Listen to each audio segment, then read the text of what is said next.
وصفتنا اليوم خبز البر. شايفين شكله؟ يا سلام. شوف طريقته. هنا حشيته بجبن فيتا وشوية خضرة.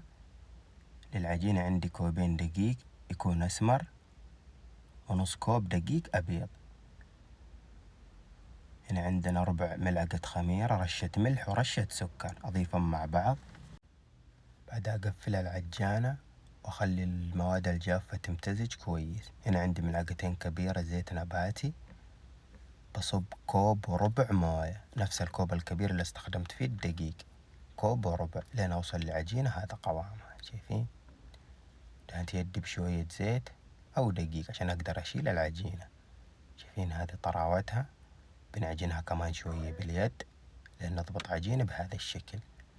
باخذها أغطيها أخليها لين تضاعف حجمها، تقريبا ربع ساعة أو 20 دقيقة بالضبط. كده عندنا العجينة صارت جاهزة. بفردها أحركم السماكة المطلوبة. شايفين؟ تكون بهذه السماكة ضروري.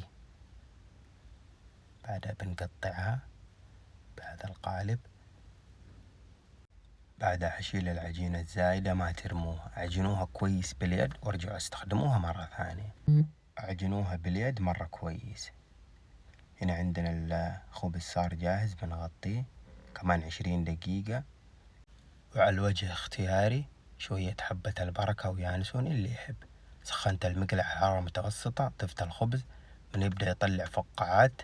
أقلب الخبز على الوجه الثاني وعلي النار، وأصير أقلب الخبز لين يستوي من الجهتين. كده الخبز عندنا صار جاهز. بنفتح أوريكم شكله من الداخل. شايفين؟ يا سلام، مستوي الخبز كويس وهذا شكله. هنا عند الحشوة شوية خضرة مع طماطم مجفف، أفوكادو، وجبن فيتا أو الحشوة اللي تحبوها. كده عندنا الساندويش جاهز. يا سلام، وبالعافية. جرب الطريقة مرة لذيذة.